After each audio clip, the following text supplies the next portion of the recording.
నమస్తే, welcome to our channel. నేను సౌజన్య. వివేకానంద రెడ్డి హత్య కేసుకు సంబంధించి సునీత చాలాసార్లు పవర్ పాయింట్ ప్రజెంటేషన్స్ ఇచ్చారు. అదంతా కూడా అవినాష్ రెడ్డి ఉద్దేశించి ఇచ్చారని కూడా చాలామంది అభిప్రాయపడుతున్నారు. ఈవెన్ పవర్ పాయింట్ ప్రజెంటేషన్లో అవినాష్ రెడ్డి హత్య జరిగినటువంటి సమయంలో ఎవరెవరు కాల్ చేశారు, తన వాట్సాప్ కాల్స్ ఏంటి, చాట్స్ ఏంటి, ఇవన్నీ కూడా పవర్ పాయింట్ ప్రజెంటేషన్లో చూపించడం జరిగింది. దాని తర్వాత అవినాష్ రెడ్డి కూడా మీడియా సమావేశం ఏర్పాటు చేసి కొన్ని వ్యాఖ్యానించడం జరిగింది. మరి అంశానికి సంబంధించి మనతో మాట్లాడడానికి, వారి విశ్లేషణని మనతో పంచుకోవడానికి ఈరోజు మనతో పాటు ఉన్నారు టీటీడీపీ స్పోక్స్ పర్సన్ సూర్యదేవలత గారు ఉన్నారు. వారితో మాట్లాడదాం. నమస్తే అండి. నమస్తే. అవినాష్ రెడ్డి సునీత ఇచ్చినటువంటి పవర్ పాయింట్ ప్రజెంటేషన్కి సంబంధించి మీడియా సమావేశం ఏర్పాటు చేసి కొన్ని ఆరోపణలు చేశారు. అంతేకాకుండా జగన్ టీం నుంచి కావచ్చు, లేదా అవినాష్ రెడ్డి టీం నుంచి కావచ్చు, వివేకానంద రెడ్డి రెండో భార్యకి సంబంధించినటువంటి ఒక వీడియో, అంటే వివేకానంద గారు ఆయన రెండో వైఫ్తో అలాగే బాబుతో ఆడుకుంటున్నటువంటి ఒక వీడియో రిలీజ్ చేశారు. ఈ అంశం అయితే సునీత నాకు తెలీదు అని మీడియా ముఖంగానే చెప్పడం జరిగింది. సో అంటే ఇప్పుడు ఏమన్నా అవినాష్ రెడ్డి గెలిపించడానికి వివేకానంద రెడ్డి భార్య, అంటే రెండో భార్య హెల్ప్ చేస్తుంది అని చెప్పేసి అని రిలీజ్ చేశారనుకోవచ్చు. అసలు ఏంటి ఈ విషయంలో చూస్తుంటే వివేకానంద రెడ్డి గారు లేరు. సో ఆయనకి ఆ రెండో భార్య అని అంటున్న ఆవిడకి ఎలాంటి సంబంధమో ఏంటనేది కూడా ఎవరికి తెలియదు. సో ఇప్పటివరకు ఎవరికి తెలియదు కాబట్టి ఖచ్చితంగా అది చెప్పటానికైనా వివేకానంద గారు లేరు కాబట్టి, సో ఎవరు దాని గురించి ఆయన పర్సనల్ విషయం, ఆయన బతుకుంటే వేరుగా ఉండేది, చనిపోయారు కాబట్టి, అంటే చట్టపరంగా రెండో భార్య అనేది ఉండకూడదు కాబట్టి, సో ఆయన బతుకుంటే అది వేరుగా ఉండేది. సో ఆయన చనిపోయారు ఇక్కడ. సరే, చనిపోయిన దానికి ఆయనకి రెండో భార్య ఉన్నారా, ఇంకొకళ్ళు అనేది ఇప్పుడు అవసరం లేదు. దాని గురించి అసలు పట్టించుకోవాల్సిన అవసరం కూడా లేదు. కానీ ఇక్కడ ఆయన చంపింది ఎవరు, ఎలా చచ్చిపోయారు అనేది ఇక్కడ ఈ గత ఐదేళ్లుగా కూడా చర్చించటమే కానివ్వండి, ఎవరు దానిలో నిందితులు అనటమే కానివ్వండి, వాళ్ళకి కొమ్ము కాస్తున్నాడు జగన్మోహన్ రెడ్డి అనటమే కానివ్వండి, ఇవన్నీ కూడా దానిలో నుంచి వచ్చినవే. సో ఎప్పుడు కూడా ఇక్కడ ఆవిడకి రెండో భార్య వీటి డిస్కషన్లు మనకి ఎప్పుడు రాలా. సరే, ఇప్పుడు కొత్తగా ఎందుకు వచ్చింది ఇది అనటానికైతే ఖచ్చితంగా మనకు అనిపిస్తుంది కదా. మొన్న పవర్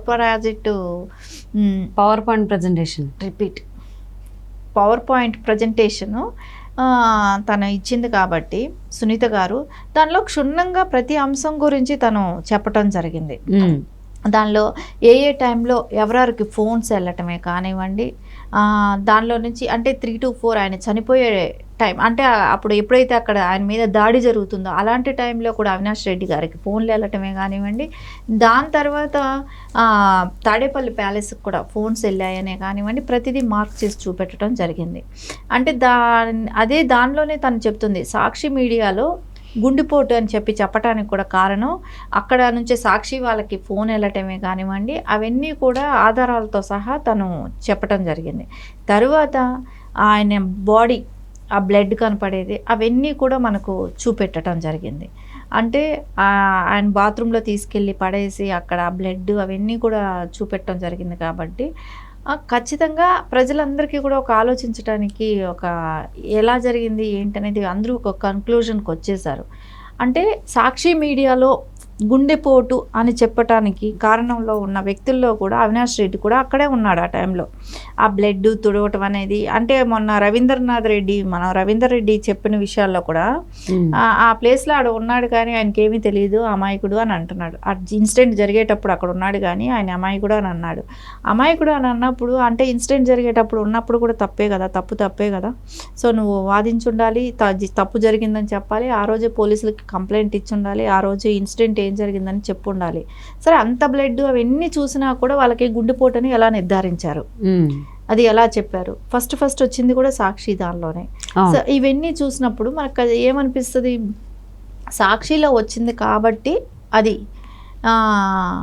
ఎవరు దానికి ఏమిటి, భారతిరెడ్డి గారు, ఆవిడ ఆన్సరబుల్ కాదా, ఆవిడ చెప్పాలి కదా. సరే, ఇవన్నీ విషయాలు ఇప్పుడు ఆవిడ చెప్పాల్సి వస్తుంది, ఇవన్నీ చెప్పాలి, రేపు పొద్దున ఆవిడ ఆన్సర్ చేయాల్సిన విషయాలు కూడా ఉన్నాయి. రేపు సిబిఐ రేపు ఆవిడని కూడా విచారించే అవకాశం ఉంటుంది. ఎందుకంటే ఎలా వేశారు సాక్షిలో అనేది రేపు పొద్దున వాళ్ళు కూడా విచారిస్తారేమో, ఇన్వెస్టిగేషన్ అంటూ ముందుకెళ్ళినప్పుడు. ఎందుకంటే ఇప్పుడు కొంచెం ఆగుంది కాబట్టి. సరే, ఇవన్నీ చూసినప్పుడు ఖచ్చితంగా వాళ్ళకి ఏమనిపించింది, వీళ్ళకి మద్దతు పెరుగుతుంది, ఎవరికి, షర్మిల గారికైనా సునీత గారికైనా మద్దతు పెరుగుతుంది. సో వాళ్ళు ఖచ్చితంగా అక్కడ ఎంపీగా షర్మిల గారు గెలవాలనే ఖచ్చితంగా సునీత గారు గట్టిగా ఫైట్ చేస్తున్నారు. తను ఇంకోటి కూడా చెప్తుంది, మా నాన్నగారి ఆశయం షర్మిల ఎంపీ అవ్వటం అనేది. సరే ఇవన్నీ చెప్తున్నప్పుడు దీన్ని డైవర్షన్ కావాలి. సో దీనిలో ఇప్పుడు ఆయనకి రెండో భార్య ఉన్నిందని ఇవన్నీ బయట తీసుకురావాలి. ఆయన పర్సనల్ లైఫ్ ఏముండిందో అది బయట పెట్టాలి. ఈ ఆలోచన అవినాష్ రెడ్డి గారు చేయటమే కానివ్వండి, ఇవన్నీ చూస్తుంటే అవును ఆయనకి రెండో భార్య ఉన్నిందో అవన్నీ ఎవరికండి అవసరం? ఆయన బతుకుంటే చట్టపరంగా అది తప్పు కాబట్టి అప్పుడు ఆయన ఆయనకి పడే ఇది పనిష్మెంట్ ఆయనకు ఉండేదేమో, కానీ ఆయన లేడు. ఇప్పుడు ఆయన ఎవరు చంపారనేదే ఇక్కడ క్వశ్చన్. సరే రేపు పొద్దున పులివెందులకు ఆవిడ రెండో భార్య అని చెప్పుకుంటూ ఆమె చిన్నత్త అవుతుందేమో ఎవరికి, భారతిరెడ్డి గారికి తను రెండో భార్య అని చెప్పి వాళ్ళే చెప్తున్నప్పటికీ వాళ్ళ ఇంటికి కూడా పిలుచుకున్నారు కదా లాస్ట్ టైము, ఇంటికి పిలిచి వాళ్ళని ఇచ్చేసారు, మర్యాద చేశారు భారతిరెడ్డి గారు. సో అలాంటప్పుడు రేపొద్దున వాళ్ళని ఆవిడ పులివెందుల్లో ప్రచారానికి కూడా పెట్టుకొని తిరగచ్చేమో భారతిరెడ్డి గారు. కడప జిల్లాలో ఆవిడని తిప్పటం కూడా జరుగుతుందేమో అవినాష్ రెడ్డి వాళ్ళు. ఇప్పుడు ఇవన్నీ బయట తీసిన వాళ్ళు రేపొద్దున అది కూడా చేస్తారు, ఎందుకు చేయరు? అవినాష్ రెడ్డికి సపోర్ట్ చేయమని చెప్పేసి వివేకానంద రెడ్డి రెండో భార్యని తీసుకొస్తారా? ఖచ్చితంగా అదే చేస్తారు. ఇప్పుడు ఆయన ఆయన పర్సనల్ గురించి ఎవరికీ అవసరం లేదు. సరే ఆవిడకి మనీ పరంగా ఎవరైనా ఆవిడనైతే మనీ పరంగానే ప్రలోభ పెట్టుంటారు, లేకుండా ఉంటే వీళ్ళు భయపడిపోయి వెళ్ళిపోయేదైతే కాదు. మనీ పరంగా ఎంతో అంత వాళ్ళు సహాయం చేస్తున్నారు కాబట్టి ఆవిడకి ఈ ముట్ట చెప్పటమే జరుగుతుంది కాబట్టి ఖచ్చితంగా ఆవిడ కూడా వాళ్ళతో కలిసినట్టే కనపడుతుంది. ఎందుకంటే ఈ వీడియోస్ అన్ని ఎవరైనా సరే వాళ్ళ అధీనంలో ఉంటుంది, కానీ పబ్లిక్గా అది ఎట్లా వచ్చింది, వాళ్ళ ఇంట్రెస్ట్ లేనిదే రాదు కదా. సో వాళ్ళు కూడా ఇచ్చారు కాబట్టి ఎవరైతే ఆవిడ చెప్తున్నారో రెండో భార్య అని ఆవిడ ఇచ్చి ఉంటుంది కదా.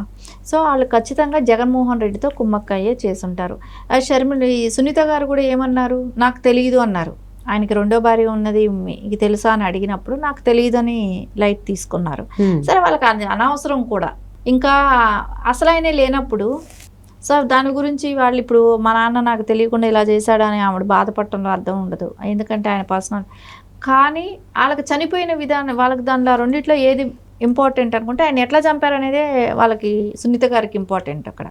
సో ఖచ్చితంగా దానికోసమే ఫైట్ చేస్తుంది. అంటే ఆయన చనిపోయిన వివేకానంద రెడ్డి గారిని ఇప్పుడు అంటే ఒక హుందా కలిగిన నాయకుడు, ఒక హోదా ఉన్న నాయకుడు కాబట్టి ఆయన్ని ప్రజల్లో అన్పాపులర్ చేయటం కోసం జరుగుతున్న ప్రయత్నమే ఇది. అంటే డైవర్ట్ చేయటం, ప్రజల్ని డైవర్ట్ చేయటం, మీరు అనుకున్నంత మంచోడు కాదు వివేకానంద రెడ్డి గారు అని ప్రజల్లో ప్రూవ్ చేయడానికి చేస్తున్న ప్రయత్నం.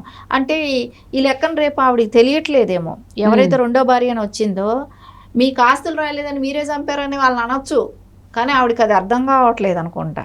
ఓకే అంతే కదా, అది కూడా అట్టు కూడా వెళ్తుంది కదా.